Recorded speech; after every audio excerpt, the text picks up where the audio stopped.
ඔයා කවදා හරි හිතලා තියෙනවද ග්‍රීක මිතොලොජි ආරම්භ වුණේ කොහොමද කියලා? මේ දෙවිවරු මේ කතා පටන් ගත්ත විදිය ගැන, එහෙම නැත්නම් මේ ලෝකෙ නිර්මාණය වෙච්ච හැටි ගැන. ඉතින් මේ ලෝකෙ නිර්මාණය වෙන්න ප්‍රධානම හේතුව වෙන්නේ ප්‍රයිමෝඩියල් ගෝඩ්ස්ලා. ප්‍රයිමෝඩියල් ගෝඩ්ස්ලා කියන්නේ සරලවම ਸਰව බලධාරී දෙවිවරුන්ට. මෙයාලා තමයි මේ ලෝකෙ නිර්මාණය කරන්නේ. එහෙම නැත්නම් මේ ලෝකෙ නිර්මාණය කරන්න හේතුවක් වෙන්නේ. ඉතින් ග්‍රීක මිතොලොජි වල මේ වගේම ප්‍රයිමෝඩියල් ගෝඩ්ස්ලා ගොඩක් ඉන්නවා.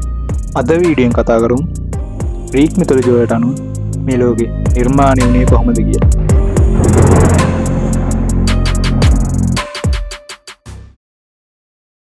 මේ ලෝකෙ නිර්මාණය වෙන්න කලින් තිබ්බේ කාලයක් හෝ අවකාශයක් නැති නිකම්ම හිස් බව. මේ හිස් බවට කියන්නේ nothingness කියලා. ඊට පස්සේ මේ nothingness එකෙන් පළවෙනි ප්‍රයිමෝඩියල් ගෝඩ් බිහි වෙනවා. ඒ තමයි chaos energy එක. එහෙමත් නැත්නම් ආරම්භයේ විනාශයේ ශක්තිය.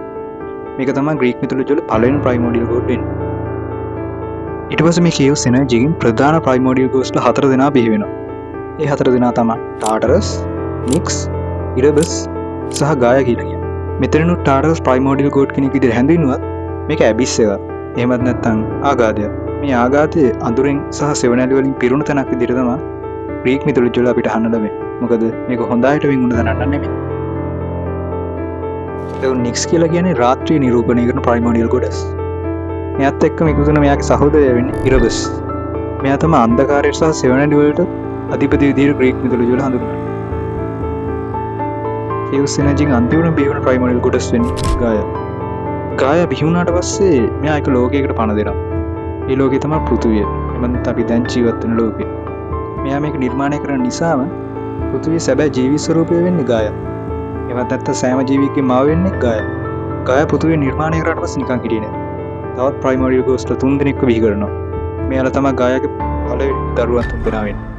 මේ 3 දෙනා තමයි යුරේනස්, ඕරියා සහ ෆොන්ටස් කියන්නේ. එතන යුරේනස් කියන්නේ අහසට අධිපති ප්‍රයිමෝඩියල් ගෝඩ්. එහෙම නැත්නම් අහස නිරූපණය වෙන්නේ යුරේනස්ගේ. ඒතකොට ඕරියා කියන්නේ කඳු පන්ති වලට. එහෙම නැත්නම් කඳු නිරූපණය වෙන්නේ ඕරියාගේ. ඒතකොට ෆොන්ටස් කියන්නේ මුහුදට. මෙයා තමයි මුහුදට මුහුදේ ඉන්න ජීවින් ඔක්කොටම අධිපති වෙන්නේ. ගායා මෙහෙම ප්‍රයිමෝඩියල් ගෝඩ්ස්ලා 3 දෙනෙක්ව බිහි කරද්දී නික්ස් සහ ඉරබස් එක තුලත් තවත් ප්‍රයිමෝඩියල් ගෝඩ්ස්ලා දෙන්නෙක්ව බිහි කරනවා. නික්ස්ගේ මේ ඉරබස්ගේ එකතුව හින්දා මේ ලෝකයට ආලෝකයක් නැති රාත්‍රී කාලයක් උදා වෙනවා. මේ හේතුව නිසාම මේ දෙන්න ලැබෙන ළමයි දෙන්න මේ ලෝකයට ආලෝකය අරගෙන. මේ දෙන්න තමයි ඊතර් සහ අමීරා කියන්නේ.